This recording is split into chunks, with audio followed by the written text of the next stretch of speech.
स्तुति महिमा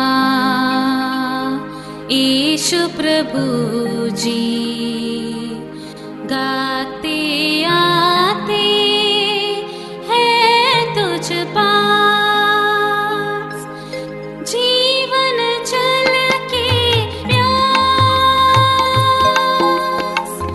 एक ही तू है आस,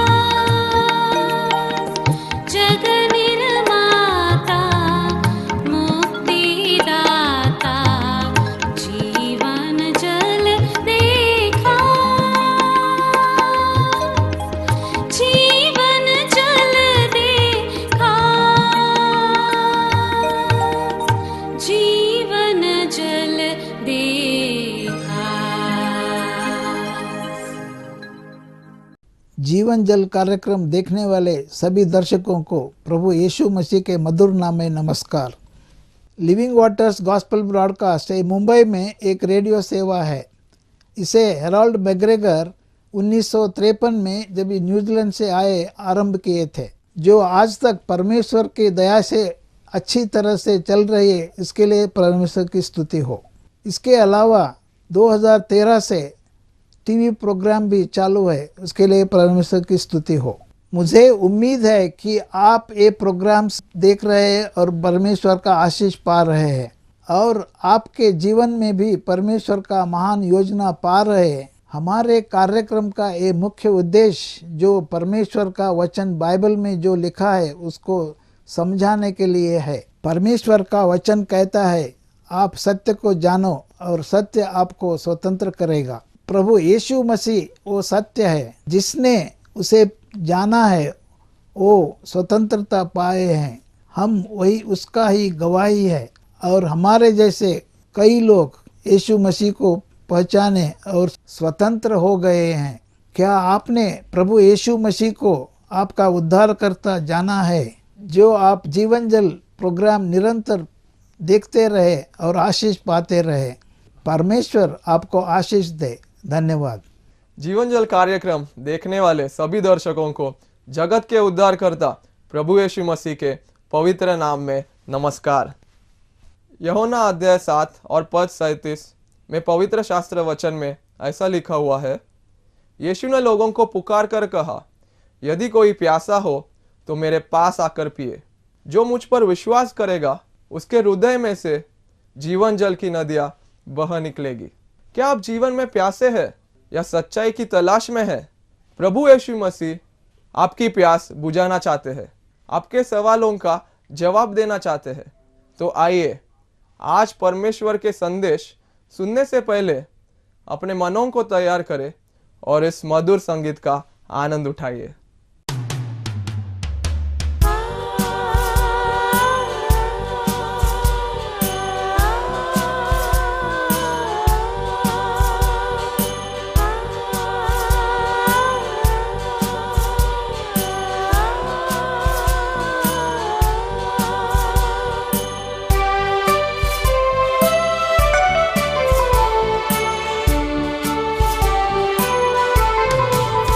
शून्य से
बख्शिशें दी मुझे उसने भरपूर से, खतरों और मुसीबतों से आपके पुतले जैसे संभाला मुझे।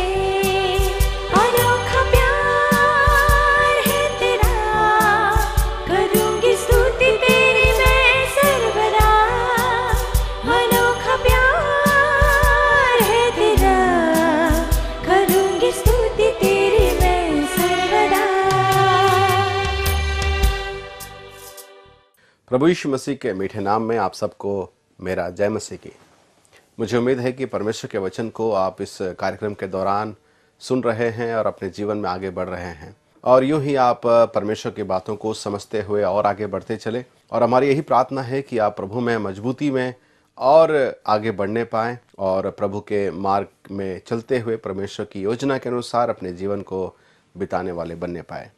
यदि आपको याद होगा, पिछले दिनों में मैंने जिस अध्ययन को लिया था वो था गिदोन के बारे में। गिदोन को परमेश्वर ने चुन लिया अपने सेवक के रूप से, और उसका इस्तेमाल खास करके इजरायलियों के छुटकारे के लिए परमेश्वर ने उसको नियुक्त किया था।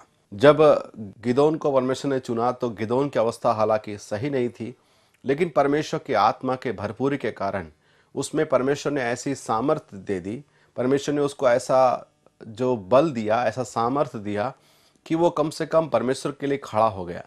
परमेश्वर के लिए खड़ा हो करके उसने उस पूरे इजरायलियों के अगुवाई करने के लिए तैयार हुआ, और उसने वो नरसिंगा लिया और फूंका, जो नरसिंगा आमतौर पर परमेश्वर के लोग, इजरायली लोग युद्ध के दौरान फूंकते थे। वो युद्ध का जो उन्हें मिद्यानियों के साथ में लड़ना था। मैंने पहले ही बताया था कि मिद्यानी, अरामी और बहुत सारे जो अलग अलग पड़ोसी जो जाति के लोग थे, वे सब इजरायलियों के विरुद्ध चढ़ाई करने के लिए उन्होंने अपने डेरे को डाल रखा था। और एक बड़ी संख्या में, जिसके बारे में हम लोग पहले बाद में पढ़ रहे थे 8वें अध्याय में, उनके बारे में लिखा है करीब करीब 1,35,000 लोग हथियारबंद वे परमेश्वर के लोगों के ऊपर में चढ़ाई करने के लिए तैयार थे। और ऐसे वक्त पर परमेश्वर के लोगों को उनके साथ में युद्ध करना था। ये युद्ध किए हुए 7 साल बीत गए थे। 7 साल से इन्होंने आज तक कभी किसी दुश्मन के ऊपर हमला नहीं किया था। यह पहला मौका था जब गिदोन की अगुवाई में पूरा इज़राइल परमेश्वर के नाम पर चढ़ाई करने के लिए, दुश्मनों का मुकाबला करने के लिए तैयार थी। अब बात था गिदोन सभी लोगों के सम्मुख में परमेश्वर के इन बातों को बताते हुए उनको प्रेरित करना और उनका सहयोग। क्या ये हो पाएगा? परमेश्वर के वचन को सुनने के बाद गिदोन परमेश्वर के प्रति पूर्ण रीति से समर्पित हो गया, आज्ञा मानने को तैयार हो गया और परमेश्वर के बताए हुए मार्ग में चलने के लिए वो अपने आप को पूर्ण रीति से समर्पण कर लिया। अब हम आगे देखते हैं कि क्या जिस युद्ध के लिए गिदोन अपने आप को मानसिक रूप से, शारीरिक रूप से तैयार किया था, परमेश्वर की आत्मा की भरपूरी के द्वारा जो वो इतना तैयार था, क्या उसके जीवन में परमेश्वर के बताए हुए योजना को पूरा करने के लिए वो कामयाब हो पाया या नहीं हो पाया? यदि हम आगे पढ़ेंगे तो हमें कुछ बातें देखने को मिलती है परमेश्वर के वचन से, और उसे हम अपने जीवन में भी जरा लागू करके देखेंगे कि ये हमारे जीवन में कैसे फिट बैठती है। देखिए, मैं आपका ध्यान न्यायों की पुस्तक 6 अध्याय उसके 34वें पद को मैं आपके लिए पढ़ रहा हूं। आप जरा ध्यान दे करके सुनिएगा। तब यहोवा का आत्मा गिदोन में समाया और उसने नरसिंगा फूंका। तब एबीएजरी उसकी सुनने के लिए इकट्ठे हुए। यहां पर क्या बताया गया है? परमेश्वर इस पढ़े जाने वचन पर अपनी आशीष को उंडेले। यहां पर हम पढ़ते हैं कि गिदोन ने नरसिंगा फूंका। नरसिंगा कई साल हो गए थे, 7 साल करीब, और अब गिदोन उस नरसिंगे को फूंक रहा है। नरसिंगे को फूंकने का मतलब एक है, और वो है सभी इजरायलियों को इकट्ठा करना युद्ध के लिए। जितने भी इजरायली है सबको युद्ध के लिए इकट्ठा करना, और वो ही नरसिंगे का शब्द का मतलब निकालता है। अब गिदोन ने नरसिंगा तो फूंक दिया, लेकिन गिदोन की पृष्ठभूमि क्या थी?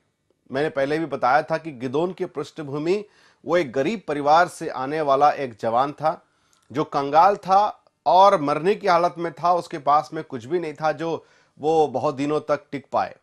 वो ऐसा सोच लिया था कि अब तो मेरा अंत हो चुका है, और किसी तरह से अपने जीवन को वो खींचता हुआ रेंगता हुआ चला जा रहा था।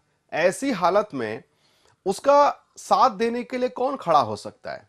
हम एक बड़े नेता के साथ में खड़े होने के लिए हिचकिचाते नहीं हैं। अगर कोई ताकतवर है, कोई पैसे वाला है, कोई अच्छा बलशाली है जिसका बहुत बड़ा नाम है, उसका सहयोग देने के लिए तो हर एक इंसान खड़ा हो जाता है। लेकिन क्या अगर मान लीजिए कोई गरीब, कोई कमजोर या कोई ऐसे निम्न वर्ग का व्यक्ति जिसके पास में कुछ भी नहीं है, जिसके द्वारा आपको कोई फायदा भी नहीं होगा, क्या आप उसका सहयोग करना चाहेंगे? हम कदापि नहीं चाहेंगे। मानसिक रूप से अगर देखा जाए तो यह तो असंभव सा जान पड़ता है। लेकिन वहां पर एक अद्भुत घटना घटी। ऐसा लिखा गया है उसके 34वें पद में कि देखिए, एबीएजेरी उसकी सुनने के लिए इकट्ठे हो गए। अरे ये कौन है? एबीएजेरी कौन है? एबीएजेरी के बारे में हम सुनते हैं, एबीएजेरी वही है जिन्होंने गिदोन को मारने के बारे में विचार किया था। अगर आप अपने परमेश्वर के वचन से आप उस पद को अगर आप निकालेंगे तो बहुत ही अच्छा रहेगा। देखिए 6 अध्याय उसका 30वां पद। तब नगर के मनुष्यों ने योआश से कहा, अपने पुत्र को बाहर ले आ कि मार डाला जाए, क्योंकि उसने बाल के वेदी को गिरा दिया है और उसके पास के असेर को भी काट डाला है। ये कौन लोग हैं? ये वही लोग हैं जो कुछ दिनों पहले गिदोन को मारने के लिए बेताब थे, गिदोन को खत्म कर देना चाहते थे। एबीएजेरी वही हैं जो गिदोन के अड़ोस पड़ोस के लोग हैं, जो उनको खत्म कर देने के लिए उनके घर तक पहुंच गए और उनके पिताजी से भी उनकी भगझक हो गई, उनसे झगड़ा हो गया। और ऐसे व्यक्ति जो गिदोन को बिल्कुल भी पसंद नहीं करते थे, जो गिदोन को बिल्कुल भी नहीं चाहते थे, आज परिस्थितियां ऐसी हो गई है कि गिदोन पुकार रहा है, नरसिंगा फूक रहा है, और एबीएजेरी और जितने भी लोग हैं, ये अड़ोस पड़ोस के लोग खड़े होकर के गिदोन को बोल रहे हैं, गिदोन हम तेरे साथ है लड़ने के लिए। बड़ा ही अद्भुत बात है कि नहीं? ये तो दुश्मन लोग थे, ये तो दुश्मन तो नहीं कहूंगा, लेकिन ये तो ऐसे लोग थे जो गिदोन को पसंद नहीं करते थे। उनके पिताजी से झगड़ा कर लिए, गिदोन को भी मार डालना चाहते थे। अब उनको क्या हो गया कि अचानक वो आकर के गिदोन का साथ देने को तैयार हो गए? ऐसी क्या बात हो गई? मेरे प्यारों, वो गिदोन के चेहरे को उन्होंने नहीं देखा। उन्होंने ये नहीं देखा कि गिदोन क्या कर रहा है। उन्होंने देखा गिदोन में परमेश्वर के उपस्थिति को। हाँ प्यारे मित्रों, जब गिदोन अपने परमेश्वर के बिना कुछ भी करने की कोशिश कर रहा था, तब ये उनके दुश्मन बन गए थे। लेकिन अब हम 34वें पद में पढ़ते हैं कि परमेश्वर के पूर्ण नियंत्रण में अब गिदोन आ गया है। अब गिदोन वही कर रहा है जो परमेश्वर चाहता है। गिदोन के अंदर परमेश्वर के उपस्थिति को लोगों ने भांप लिया और लोगों ने जान लिया कि अब यह गिदोन नहीं बोल रहा है, लेकिन गिदोन के पीछे परमेश्वर स्वयं बोल रहा है। हां प्यारे मित्रों, परमेश्वर के लोगों के जीवन में ऐसा ही है। आप और मैं हो सकते हैं कि सांसारिक तौर पर हमारा कोई भी बड़ा नाम नहीं है, पैसे वाले नहीं हैं, बड़ा घर नहीं है, बड़ा पढ़ाई नहीं है, बड़ी पहुंच नहीं है, बड़ी नौकरी नहीं है, बड़ा पैसा नहीं है, बड़े जाति के नहीं है। हो सकता है कि गांव में रहने वाले, थोड़े पढ़े लिखे और एक झोपड़ी में रहने वाले गरीब किस्म के, गरीब वर्ग के लोग हैं। लेकिन जब मैं और आप प्रभु यीशु मसीह को स्वीकार करके अपने जीवन में उद्धार के अनुभव को पाने के पश्चात हम अपने जीवन को आरंभ करते हैं, मेरे प्यारों, आप और मैं परमेश्वर के लिए एक बहुमूल्य बन जाते हैं और उनका आत्मा हमारे अंदर में वास करता है और हम बहुत ही बहुमूल्य बन जाते हैं। हम लोग खास लोग बन जाते हैं और परमेश्वर हमारे अंदर में वास करने के कारण इसका प्रकटीकरण, या कहा जाए लोग इन बातों को समझ पाते हैं कि यह इंसान अब वो नहीं रहा जो ये पहले था।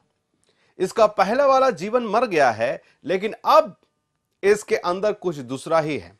ये परमेश्वर का संतान है और इसके अंदर परमेश्वर वास करता है। इसके बोली बातचीत से, इसके जीवनचर्या से, इसके हर एक बातों से हम परमेश्वर के गुणों को देखते हैं। उतना ही नहीं, परमेश्वर का अनुग्रह, परमेश्वर की सहायता, परमेश्वर की उपस्थिति हमारे साथ हमेशा हमेशा तक बने रहती है। और वो ऐसा कर देता है कि शत्रु लोग भी समझ जाते हैं कि ये इंसान के अंदर परमेश्वर है।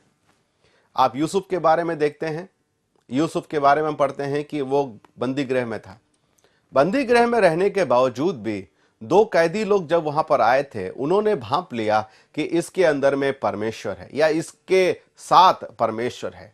परमेश्वर यूसुफ के साथ साथ था, ये हम बाइबल के वचन में पढ़ते हैं।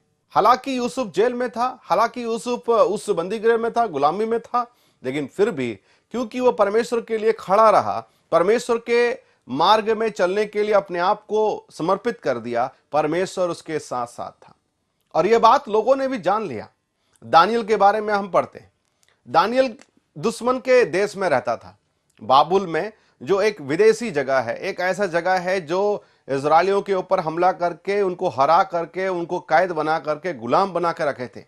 लेकिन इसके बावजूद भी उन लोगों ने भी दानियल में परमेश्वर की उपस्थिति को जान लिया और दानियल को अपने देश का एक सलाहकार बना दिया। बड़े बड़े सलाह लेने के लिए, बड़े बड़े निर्णयों को लेने से पहले वे दानियल से सलाह मशवरा करते थे। शद्रक, मेशक, अबेदनगो के जीवन में भी ऐसा ही हुआ। उन्होंने जान लिया कि ये तीनों जवानों के साथ में परमेश्वर रहता है। यदि आप परमेश्वर के संतान हैं, आप याद रखिए, परमेश्वर आपके साथ रहता है। पूरी दुनिया यह बात समझ पाएगी। गिदोन भी ऐसा ही था मेरे प्यारे मित्रों। वो ये कार्य करने के लिए जैसे ही अपने कदमों को बढ़ाया, वो कभी सोचा भी नहीं होगा कि मेरे नरसिंगे फूंकने के कारण इतने सारे लोग इकट्ठे हो जाएंगे और मेरे बातों को मान करके चलने को तैयार हो जाएंगे। शायद वो कभी नहीं सोचा होगा, लेकिन ये परमेश्वर ने उनके जीवन में होने दिया, क्योंकि परमेश्वर को उन लोगों ने देखा, ना कि गिदोन को। मुझे आज भी याद है यह घटना के बारे में। एक गवाही को मैंने ऐसा सुना है। एक जवान बहन, मसीही बहन कहीं जा रही थी और उसी रास्ते में अचानक कुछ गुंडे लोग, कुछ बदमाश लोग रात के समय में उसके पीछे पीछे आ रहे थे। आने के पश्चात वो कुछ देर तक उनका पीछा किए। वो बहन बहुत ही घबराई हुई थी, बहुत ही सहमी हुई थी और उसके बाद वो अपने आप को बचाने की कोशिश कर रही थी। वो डर रही थी कि कहीं ये गुंडे लोग मेरे ऊपर में हमला ना कर दे, कहीं मेरे साथ कुछ भला बुरा ना कर दे। वो बहुत ही डरी हुई थी। वो प्रार्थना करते करते वो अपने कदमों को आगे बढ़ा रही थी। वो करीब 4-5 लड़के लोग थे।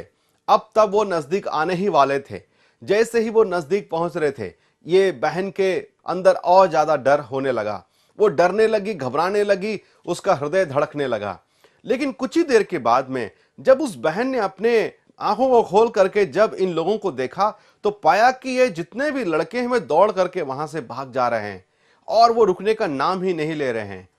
कुछ समय के बाद में ये बहन ने इसके बारे में दूसरे परिवार के लोगों को बताया कि मेरे साथ में रात को ऐसे ऐसे घटना घटी थी।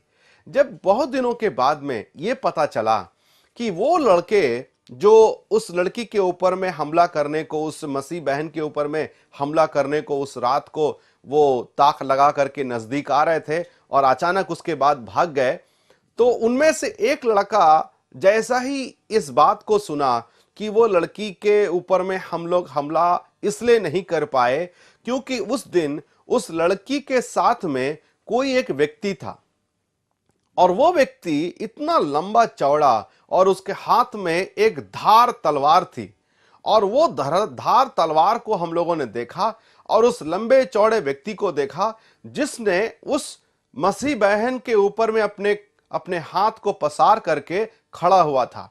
जैसे ही ये लड़के उस व्यक्ति को देखे, वो वहां से भाग गए।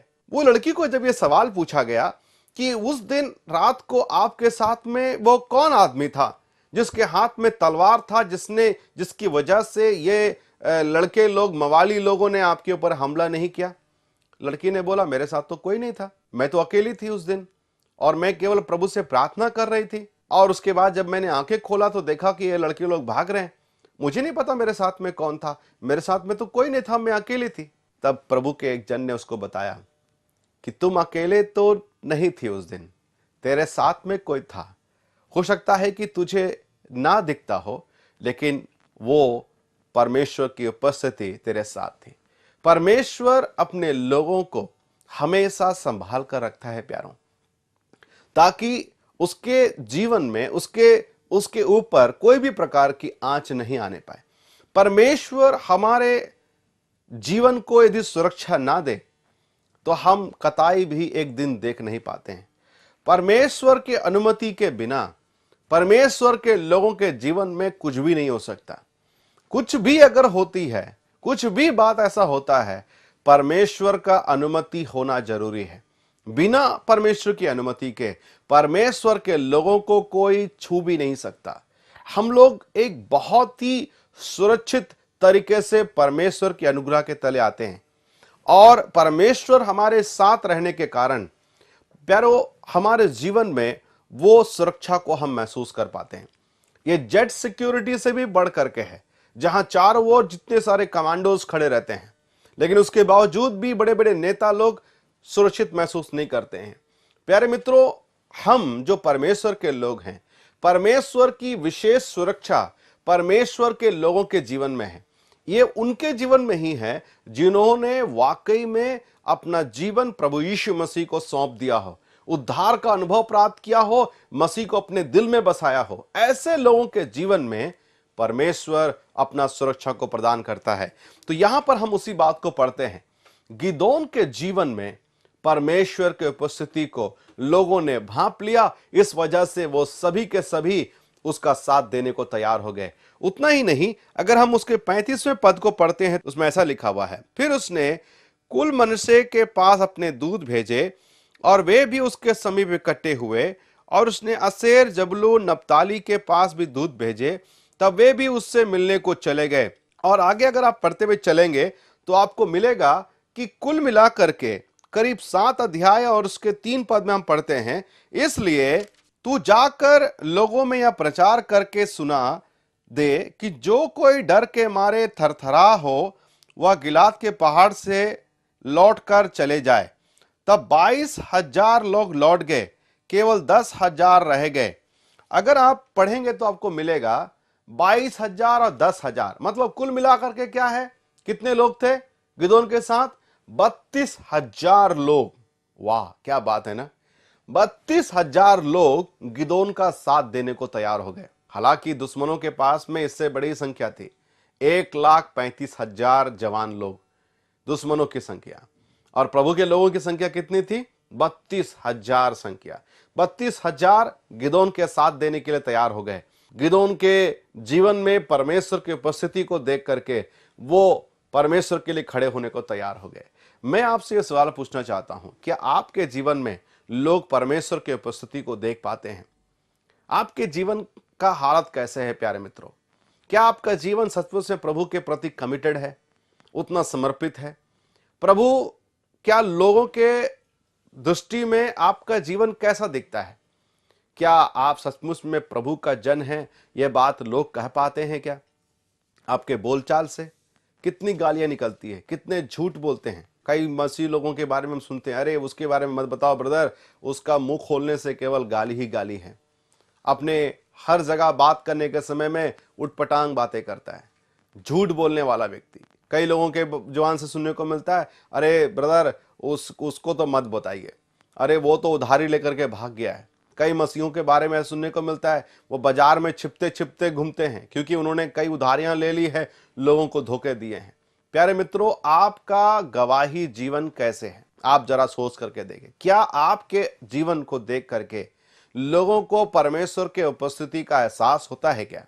क्या उनको लगता है कि नहीं, इसके जीवन में परमेश्वर की उपस्थिति है, वो एक गवाही का जीवन को बिताता है, एक परमेश्वर का जन है? आपको देख करके क्या लोग यह बता पाते हैं? परमेश्वर आपकी सहायता करे। हम परमेश्वर के नाम को निंदा नहीं लेकर के आए प्यारे मित्रों। परमेश्वर हमारे साथ रहता है, लेकिन कई बार हम परमेश्वर के साथ नहीं रहते। अपने कामों के वजह से, अपनी आदतों के वजह से, अपने विचारों के कारण हम परमेश्वर का साथ छोड़ देते हैं। आप और मैं एक बार आज निर्णय ले लें कि हम परमेश्वर के योग्य जीवन को बिताएंगे और परमेश्वर के सम्मुख अपने आप को समर्पित कर दे, परमेश्वर आपकी सहायता करेगा वैसा जीवन बिताने के लिए। इस वचन को आप बारंबार देखते रहिए, सुनते रहिए, ताकि आप प्रभु में बढ़ते हुए, प्रभु में परिपक्व बनते हुए उसके नाम को महिमा करने के लिए जीने पाए। प्रभु आप सबकी सहायता करे। मैं इस कार्यक्रम को आगे भी जारी रखूंगा, इस अध्ययन को जारी रखूंगा। आप सबको इस कार्यक्रम को सुनने के लिए बहुत बहुत धन्यवाद। जय मसीह की। क्या परमेश्वर ने इन वचनों के द्वारा आपसे बातें किया है? क्या आप इस विषय पर अधिक जानकारी प्राप्त करना चाहते हैं या किसी प्रार्थना के विषय को बांटना चाहते हैं तो निसंदेह हमसे संपर्क करें। हमारा पता जीवन जल Susamachar Prasaran, Nav Bhavna 422 SVS road, post box number 19161, Prabha Devi, Mumbai 400025। प्रार्थना एवं मुफ्त बाइबल करस्पॉन्डेंस कोर्स के लिए हमें संपर्क करें या अपना नाम और पता SMS कर सकते हैं। Mobile number 098925804744। Email ID gospelbroadcast@yahoo.com। Web address www.lwgb.org। जीवन जल कार्यक्रम को हर सोमवार संध्या 6 बजे, हर बुधवार संध्या 6:30 बजे और हर शनिवार सुबह 8 बजे इसी चैनल पर देख सकते हैं। नमस्कार।